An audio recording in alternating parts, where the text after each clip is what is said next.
I will close Guantanamo.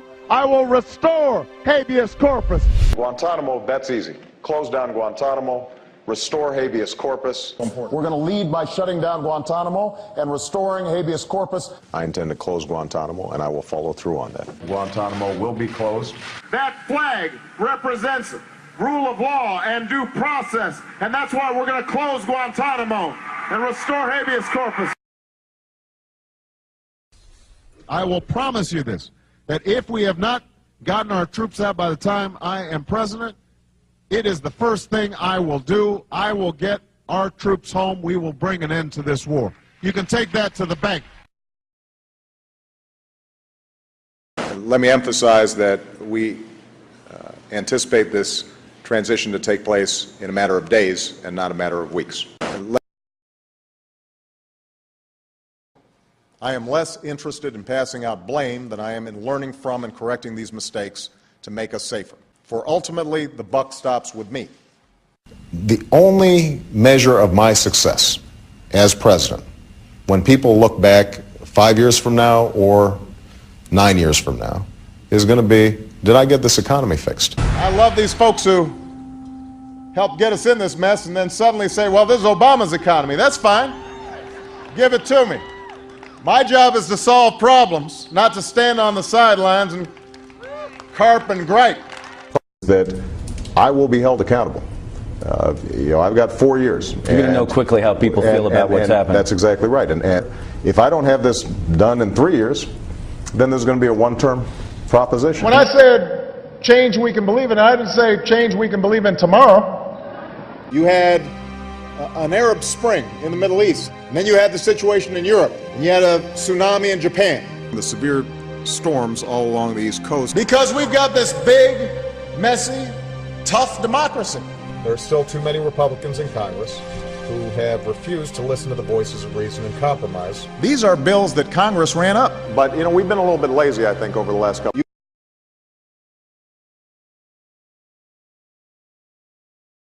And one of the things I think the next president has to do is to stop fanning people's fears. If we spend all our time feeding the American people fear and conflict and division, then they become fearful and conflicted and divided.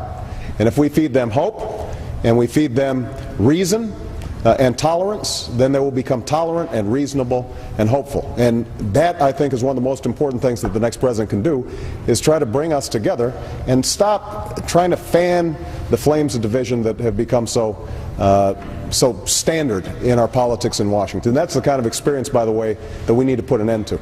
We don't need the slash and burn, say anything, do anything politics that divides and distracts, but tears us apart instead of bringing us together. Because if you don't have any fresh ideas, then you use stale tactics to scare voters. If you don't have a record to run on, then you paint your opponent as someone people should run from. We don't mind the Republicans joining us. They can come for the ride, but they got to sit in back. And you see folks waving tea bags around. What I believe is that marriage is between a man and a woman. As far as why, what in your religious faith calls you to be against gay marriage? What I believe in my faith is that a man and a woman, when they get married, are performing something before God. I believe that marriage is the union between a man and a woman. Now, for me as a Christian,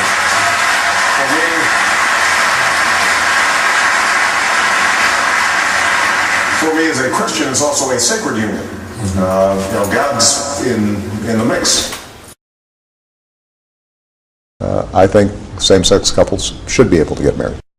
President Obama, 24 hours after making history, he's making money. Did he do it because he thought it was right, or did he do it for political reasons? 67% said political.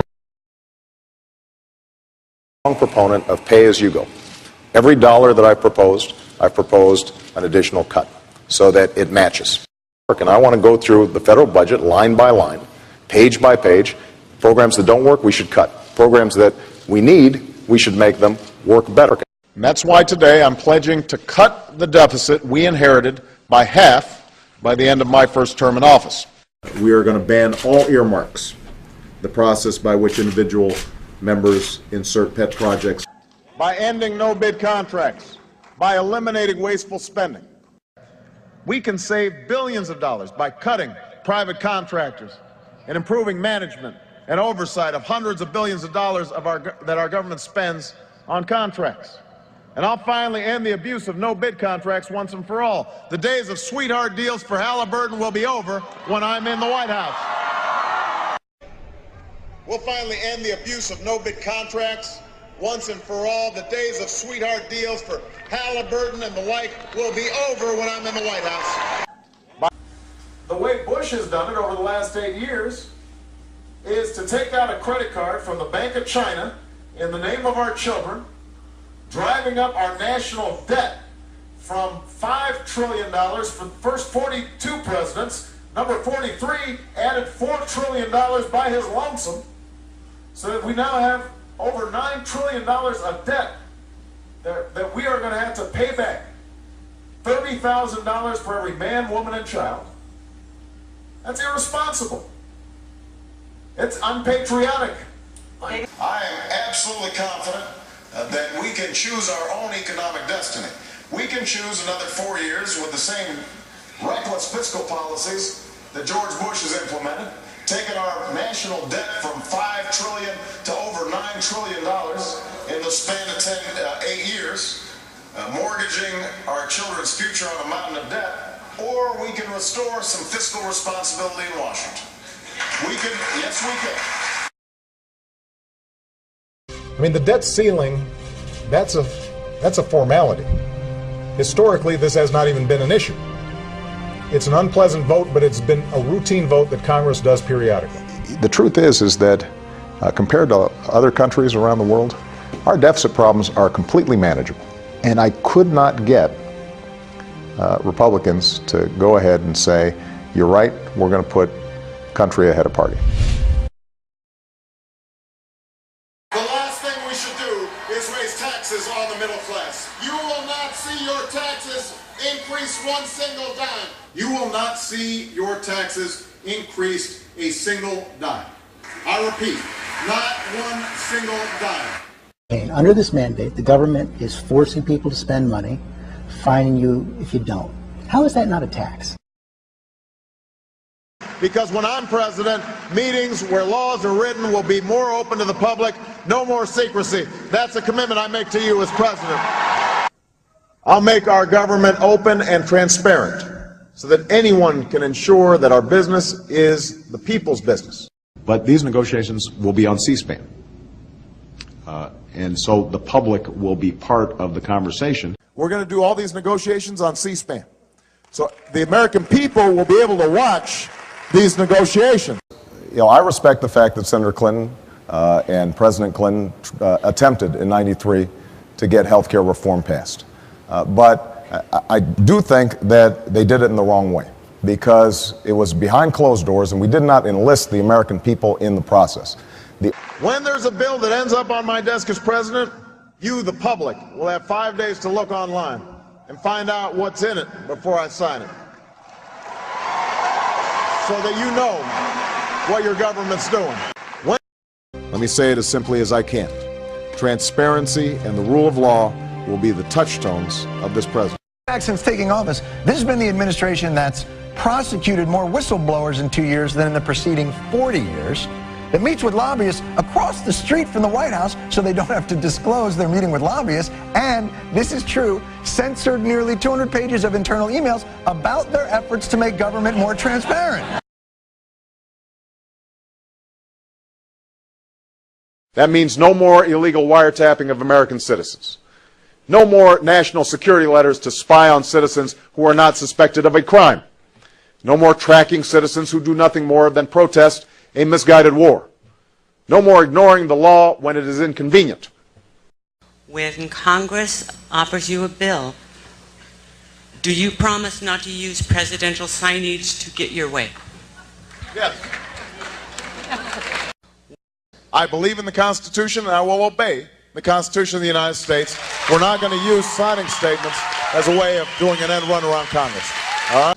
we have a responsibility to act. That's what's happened in Libya over the course of these last 6 weeks.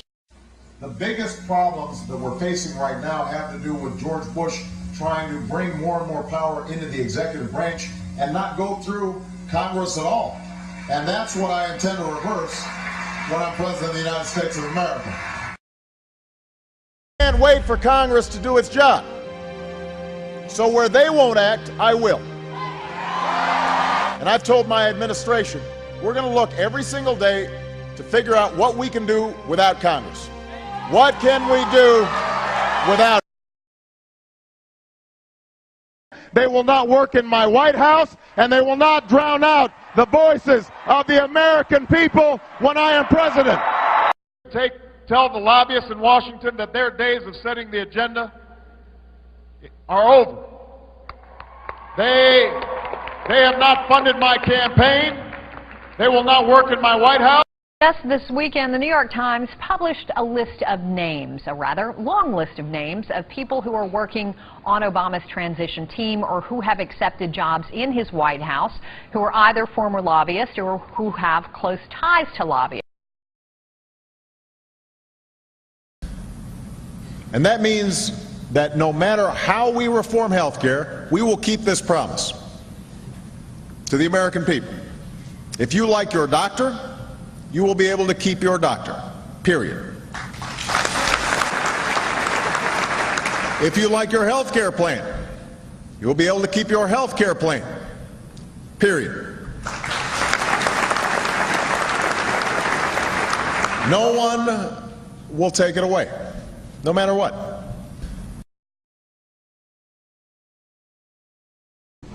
Under my plan of a cap and trade system, electricity rates would necessarily skyrocket. I think it is important for us to send some price signals to change behavior. Americans like to drive their big SUVs. They like to leave all the lights on in their house. We're going to have to change our habits. If we want to do something serious about that, it's not going to be painless. We cannot continue to rely only on our military in order to achieve the national security objectives that we've set. We've got to have a civilian national security force that's just as powerful, just as strong, just as well funded. We can't drive our SUVs and, eat as much as we want and keep our homes on, 72 degrees at all times, and whether we're living in a desert or we're living in the tundra, and then just expect that every other country is going to say, okay, you guys go ahead and keep on using 25% of the world's energy, even though you only account for 3% of the population, and we'll be fine. Don't worry about us. That's not leadership. We are 5 days away from fundamentally transforming the United States of America.